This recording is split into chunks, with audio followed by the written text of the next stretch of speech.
सावित्री 2 बेटों की माँ थी। उसे इस बात पर बड़ा घमंड था। वो मानती थी कि बेटे घर की शान होते हैं। ये ले सावित्री, मिठाई खा, मेरे यहाँ पोती पैदा हुई है। ये सुनते ही सावित्री मुंह बना के कहती है, अरे तू तो लुट गई, बर्बाद हो गई, तेरे यहाँ लड़की पैदा हो गई। अरे तू ऐसा क्यों कह रही है, मैं तो बहुत खुश हूँ। अरे जब तेरी पोती के पीछे तुझे खर्चे पर खर्चे करने पड़ेंगे ना, तब ये तेरी सारी खुशी गम में बदल जाएगी। पहले लड़की की पढ़ाई लिखाई का खर्चा, फिर उसकी शादी का खर्चा। अरे आजकल की शादियाँ कितनी महंगी हो गई है, गहने बनाओ, लाखों रुपए पानी की तरह बह जाते हैं। लड़कियाँ तो सिर्फ खर्चा करवाने के लिए ही पैदा होती हैं।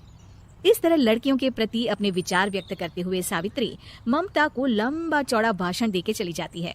अब तो आप लोग इस कहानी में सावित्री देवी का पात्र अच्छी तरह समझ गए होंगे। कुछ समय बाद सावित्री की बड़ी बहू भी एक लड़की को जन्म देती है। फिर क्या था, सावित्री पूरा आसमान सर पर उठा लेती है।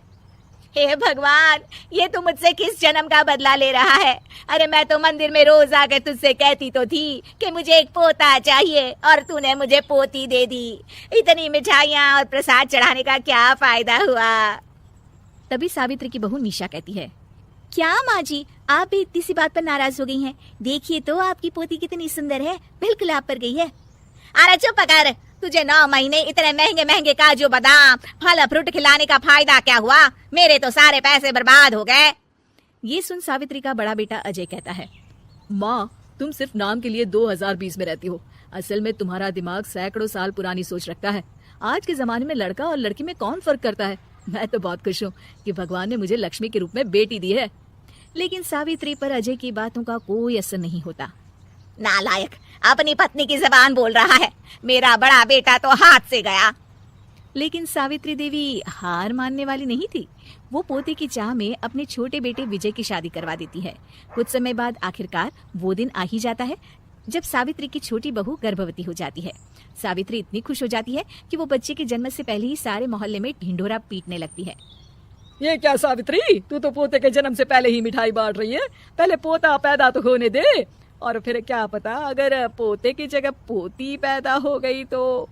ये सुन सावित्री चिढ़ जाती है।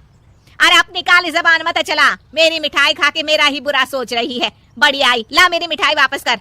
देख लेना, इस बार मेरे यहाँ पोता पैदा होगा, पोता। लेकिन ठीक इसका उल्टा होता है। सावित्री की छोटी बहू भी एक लड़की को जन्म देती है। सावित्री फिर से रोना धोना शुरू कर देती है और अपनी छोटी बहू को कोसते हुए भला बुरा कहने लगती है। देखते ही देखते ये सावित्री की रोज की आदत हो जाती है। एक दिन उसकी इस आदत से परेशान होकर विजय अपने भाई अजय से कहता है, भैया माँ खुद एक औरत होकर हमारी बेटियों को पसंद नहीं करती, उल्टा उन्हें रोज कोसती रहती है। मुझे माँ की ये आदत बिल्कुल पसंद नहीं आती। अरे तू ठीक कहता है, मैं भी अब माँ से तंग आ गया हूँ। अच्छा, तो अब तुम दोनों इस तरह पीठ पीछे मेरी बुराई भी करने लग गए हो? नहीं माँ, हम चाहते हैं कि घर में शांति बनी रहे।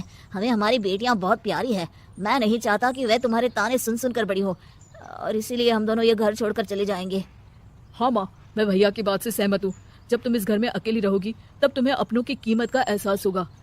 अपने दोनों बेटों के मुंह से अपनी माँ के लिए इतने कठोर शब्द सुन सावित्री भावुक और रुआंसी होकर कहती है, क्या सच में तुम दोनों मुझे इस घर में अकेली छोड़कर चले जाओगे?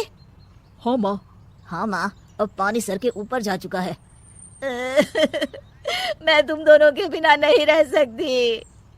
अपनी सास के आंसू देख अजय और विजय की पत्नी अपने पतियों से लड़ पड़ती है। अरे जिसे जाना है वो जाए, मैं माँ जी को छोड़कर कहीं नहीं जाने वाली। भाभी आप ये क्या कह रही हैं? वही जो तुम सुन रहे हो, दीदी बिल्कुल सही कह रही है। हम बेटियों के संस्कार हमें सिखाते हैं कि सास माँ समान नहीं बल्कि माँ ही होती है, और उस माँ की जिंदगी भर सेवा की जाती है। बेटे अपना फर्ज भूल सकते हैं, लेकिन बेटियां नहीं। आप दोनों शौक से जा सकते हैं। माँ जी, हम दोनों के रहते आपको किसी बात की फिक्र करने की जरूरत नहीं। फिर क्या था, सावित्री के ऊपर छाए बेटों के घमंड के बादल उसकी बेटी स्वरूप बहुओं के तेज के आगे आंसू के रूप में परिवर्तित होकर सावित्री की आंखों से बहने लगते हैं, और वो उन दोनों को गले लगा लेती है। मैं जिंदगी भर बेटियों को कोसती रही, लेकिन आज तुम दोनों को देख मुझे समझ आ गया कि बड़े अभागे होते हैं वो लोग जिनके घर बेटियां नहीं होती।